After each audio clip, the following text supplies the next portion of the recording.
یک هواپیمای بارکش تمغه ایل-76 روسیه هنگام به پرواز خیستنش در فرودگاه ایسار در تاجیکستان آتش گرفته قریب پوره به خاکستر تبدیل یافته است. در این باره روز 21 اکتبر تلگرام کانال به مقامات قدرتی روسیه نزدیک مشق خبر داد بنا به فرضیه مقدماتی سوختار در یکی از محرک‌های هواپیما سر زده است. در نتیجه هواپیما از خط پرواز بیرون شده پوره سوخت، اکیپاژ آسیب ندیده است. خبر داده است مشق همراه با یک عکس هواپیمای سوخته. در عکس دیده می شود که در نتیجه سوختار هواپیما عملا دو پاره شده، بجز از قسمت پیش و قسمت قفا دیگر قسمت‌های ایل-76 پوره سوخته خاکستر شدند. رسانه‌های روسیه با تکیه به منابع خود خبر دادند که این حادثه شب 19 به 20 اکتبر سال 2023 در فرودگاه حربی که در دهه عینی در همگی 8 کیلومتری غرب شهر دوشنبه پایتخت تاجیکستان در طرف ایسار جایگیر شده است رخ داده است. بنا به اطلاع منابع رنتوی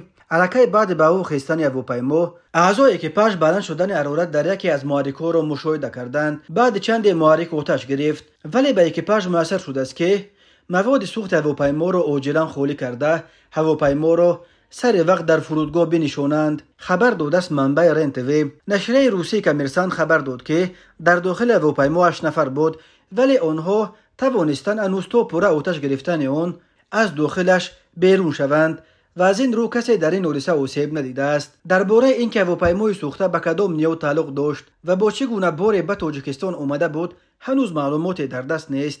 وزارت مدافع روسیه و مقامات حربی تاجیکستان این حادثه را تا حال شرح ندادند. از فرودگاه عینی اساساً پایگاه حربی 201 روسیه در تاجیکستان استفاده میبرد. نیروهای هوایی این پایگاه روسیه اساساً در فرودگاه عینی جایگیر شدند و تامینات این پایگاه نیز اساساً از طریق همین فرودگاه عملی کرده می شود. هنگام مشق‌های حربی هواپیماهای جنگی روسیه و دیگر جزو طم‌های ارتش آن کشور از جمله از پایگاه‌های هوایی روسیه در کانت قرقیزستان نیز به فرودگاه‌های عینی آورده می‌شوند. فرودگاه عینی در سال‌های 2003-2010 با مبلغ‌گذاری هندوستان بازسازی شده بود. جمع مبلغ‌گذاری هند برای بازسازی فرودگاه عینی 70 میلیون دلار برآورد می‌شد. در سال‌های بازسازی فرودگاه عینی در اینجا ده‌ها نظامی هند جابجا شده بودند و رقیب همیشگی این پاکستان در تشویش افتاده بود که هندوستان میتواند در این فرودگاه پایگاه‌های حربی خود را جایگیر کند، ولی در نهایت بعد انجام بازسازیش فرودگاه عینی برای استفاده